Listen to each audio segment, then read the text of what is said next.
I'm King Link, and it's December, which means it's time for the final Humble Choice of 2022.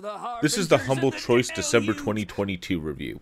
As always, we have 8 titles this month with 2 major titles that I'm thrilled to start talking about, and there's a lot of strong storytelling this month, so stay tuned for that. I've played each game for an hour on Twitch, and now I can tell you what I've found. Let's just get to it. Colorado. So squeal all you want. No one's coming to save Wasteland 3, one of the few true CRPGs still around. Wasteland 3 reminds me a lot of what the original Fallout was. A large wasteland where your skill and abilities defines your experience. You may be able to sweet talk your way out of a conflict, fight enemies at range, or get in their face and beat them down. You start with 2 main characters who are ambushed and have to fight their way out. The action and story are well told, as well as having some big set pieces early on. The one thing that strikes me with Wastelands is how awful the character models look in this game, especially when the camera's up close, which both the character creation and the first major encounter have. This looks bad to the point where I wonder why they didn't fix the lighting, maybe change the normal maps, or weaken the graphics to smooth it out, but I'm really just guessing here, I'm not sure why. This came out only 2 years ago, and indie games can do better than this. Pick this up if you're a fan of tactical role-playing games. This feels like what I really wanted Adam RPG Trudograd from a couple months ago to be. You'll move around the grid to fight, but the combat here is strategic. The skill checks are important, which means how you develop your character can matter. I've heard co-op is a little bit rough, but in single player this will entertain the right fans. Are there any nasty side effects with this remedy of yours? There are none. You will feel nothing but an intense sense of Greedfall, an old-timey RPG adventure. Greedfall starts with the player traveling to a mysterious island, and technically I still haven't set sail yet. This is a large, open-world RPG with a lot of dialogue and environments. The story is very good, though the dialogue is written in that 18th century style, and there doesn't seem to be any time spent explaining some of the esoteric terms. However, the combat is solid, and there's an ability to solve missions in multiple different ways from what I've seen. On the other hand, the lip sync isn't even trying to be right, and the more you look at it, the more noticeable about how off it is, which makes it hard to focus on the speaker at any point. There appears to be several factions that you can assist, and your decisions seem to modify their opinion of you, though I'm not sure by how much or what that will affect in the future. Pick this up if you like dialogue-based RPGs with a decent amount of choice. You can choose what you do and how to do it, your stats and abilities do seem to matter, as well as if you choose to be violent or play stealthily, which is intriguing on its own. Basically, King, you're the killer. So in these cases right here, there's an overdose range. First Class Trouble, 3D Among Us. First Class Trouble is a social deduction game, and I've played quite a few of these, particularly Town of Salem. First Class Trouble is a rather solid take on the genre, where players are stranded on a ship with 4 humans and 2 robots. The robots are attempting to eliminate humans, and the humans must either kill the robots or disable the main AI. There are multiple levels, and the players will be able to vote on which levels to travel through, and each one is slightly different. There's also distance-based voice chat, which allows players to have multiple conversations and the ability to isolate players. In my 3 games, I actually was the imposter on all 3 of them and had a good time, especially when people were teaching me the game, which I then repaid violently. The idea here is solid, but I will say that playing online, I heard some not so pleasant stuff, so let's just leave it at that. Not as bad as some games, but enough that will upset others. Pick this up if you like social deduction. This is a solid game, especially if you can find 6 players for it. If you're going to be playing with random players, you'll find good players, but you also have to deal with some jerks. There is also cosmetic DLC, but a decent amount of cosmetics are awarded for leveling up in the game at the same time.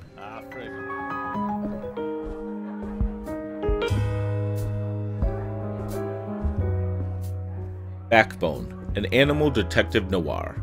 Backbone has players starting as a private eye who seems down on his luck. He takes a case to track a husband who is accused of infidelity, which leads him to find out about a grisly murder, and from there Backbone starts. This is a pretty dark tale filled with obscenities, especially the F word, and a dark backdrop that delivers an interesting landscape. The one issue I had with Backbone is some of the animations aren't exactly clear about what is happening. There's also a puzzle where I couldn't make out a digit. I thought it was a 6, maybe a sideways 3. It was a 0. But at the same time, the dialogue and world building in the game are so rich I forgive these problems because every conversation feels like there's a positive way out, and yet I somehow stumbled into the worst result. This might be intentional, but I love that feeling of failure.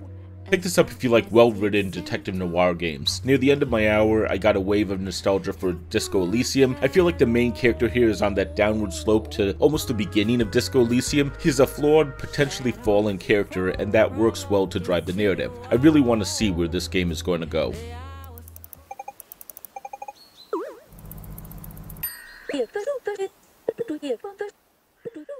TOEM, Photographic Achievement Hunting.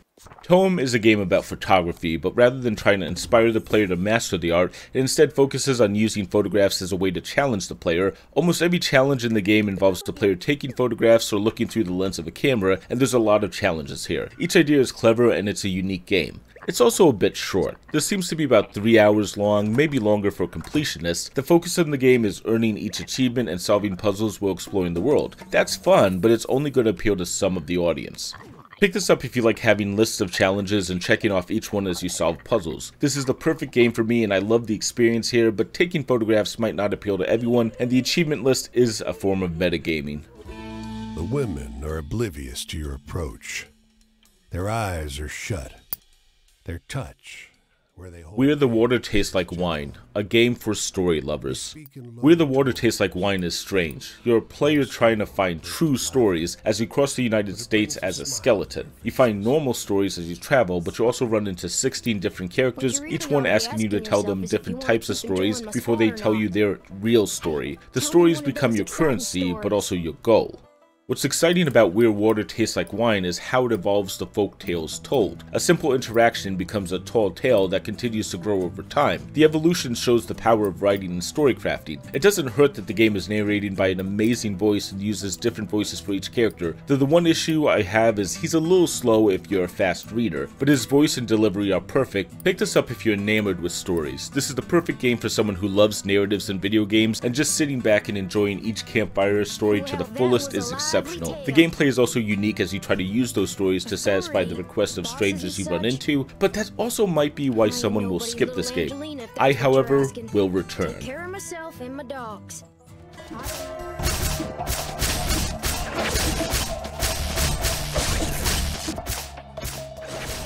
Blade Assault, a roguelite inspired by Hades.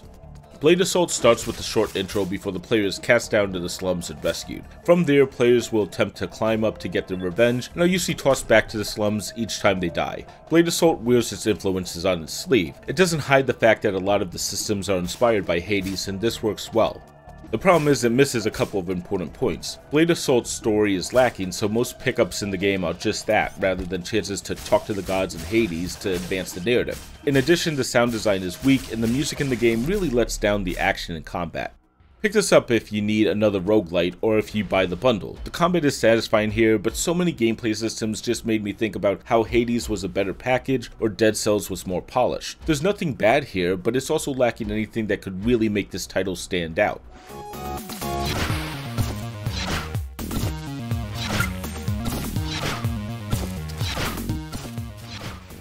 Super Magbot, Magnetized Platforming.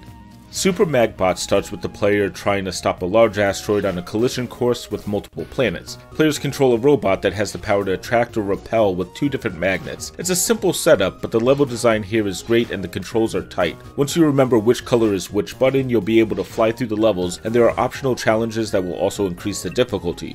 On the other hand, what you see is what you get. The story is a bit weak, the gameplay is tight but simple, and the experience is good, not great. However, you will feel accomplished after almost every level, and there are alternate extremely difficult bonus levels as well.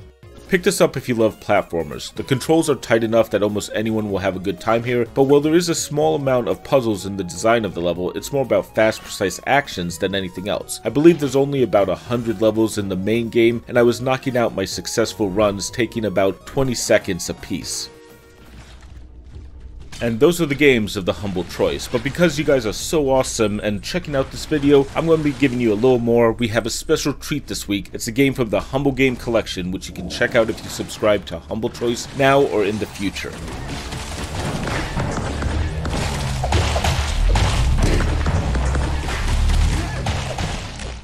Ghost Song, a Metroidvania based on exploration. Ghost Song has the players walking around in a reanimated suit known as a dead suit. Players will explore an alien world filled with an amazing environment and level design. The stronger elements of Ghost Song comes from how this isn't a linear world. You will never go from point A to point B, but also never feel lost as you explore this massive planet. There is a story, but it's the atmosphere that sets Ghost Song apart. On the other hand, I wish there was a little more enemy variety. There are a few alien life forms early on, but so much of the game has enemies that are vaguely human or humanoid, and while there might be an attempt at body horror here, it never lands, and after a couple hours, I really just wanted more variety in the enemies, even after a few bosses.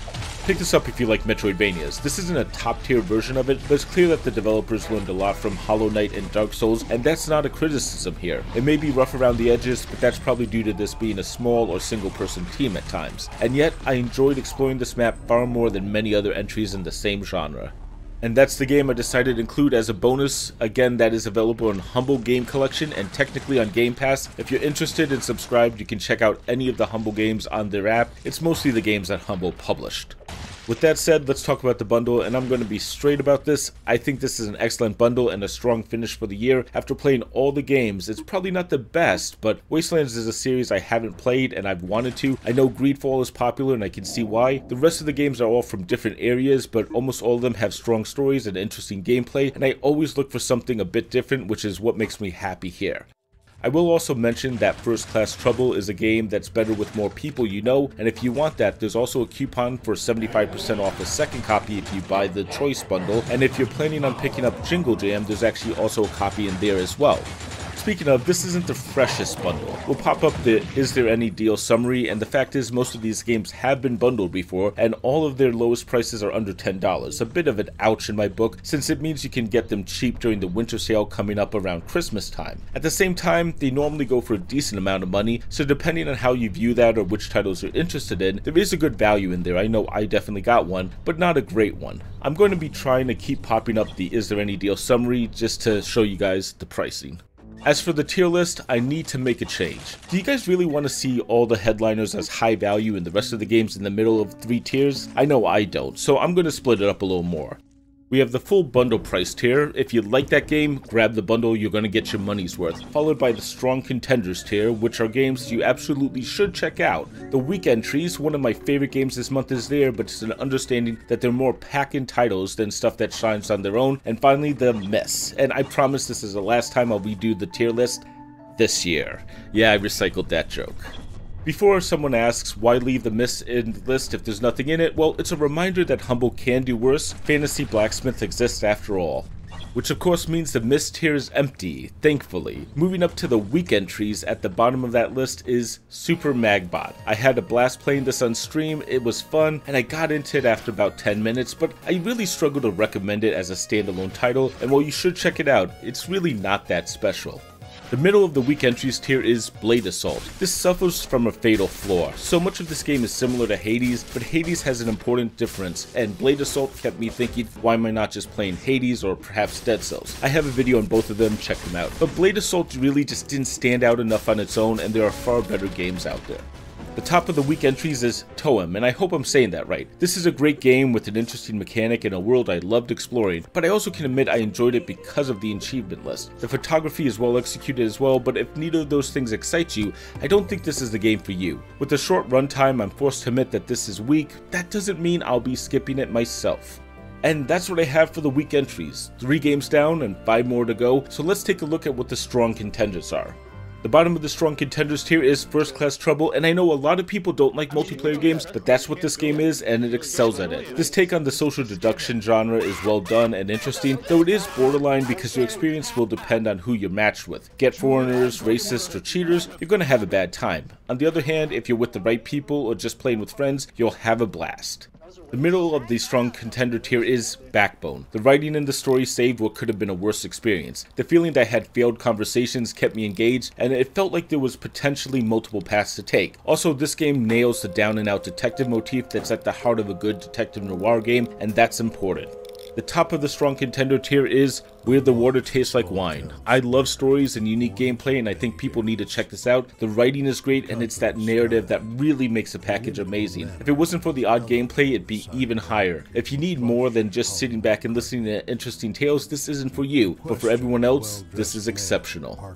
And that's how we look with 2 games left. I kind of gave away what was going to be in the top tier, but let's look at the order. The bottom of the full price bundle is Greedfall. This one has a large campaign with a lot of interesting characters. I'm really curious about where the story is going to go and what will happen when the player reaches that main island. The combat and writing have been on point so far, and that only makes me more curious about what's going to happen next, which I hope to find out soon. And that only leaves the strongest title of this month, Wasteland 3, and I'm going to admit my bias. I love the original Fallout games, which was based on the original Wasteland game, and seeing those same systems here make me happy, but the gameplay and experience are well done, and there are a couple of surprises in the first hour which made me curious what else the story will do. If you have any interest in strategy or turn-based RPGs, I highly recommend this one. And that's what the final tier list looks like. Hopefully you get a better idea about the contents of the bundle from all of this. With that said, we'll wrap this up. Now, I do want to give you guys a warning. I'm trying something new on my Game Pass video this month. I'm actually going to be putting ads on it to answer a question I've had and donate the entire amount earned to San Diego Zoo and Wildlife Foundation. I'll also be matching that up to $100, so if you notice that, yes, it is a change in the channel. I haven't decided if I'll do it on any other videos yet. For more information and why, please check out the end of the Game Pass November 2022 video so I don't have to go into it all here. If you've enjoyed this video though, you should consider subscribing. I will be back next month with the first Humble Choice of 2023 as well as a wrap up of 2022, and I honestly don't know what that's going to be, but it will contain what I consider the best monthly choice of 2022 as well as other interesting games to check out. I know I've dropped a ton on you just now, so let me know what you think down in the comments, and don't forget to like the video. That's always appreciated. I'll be popping up a couple other videos for you to check out from me if you want more. See you next time.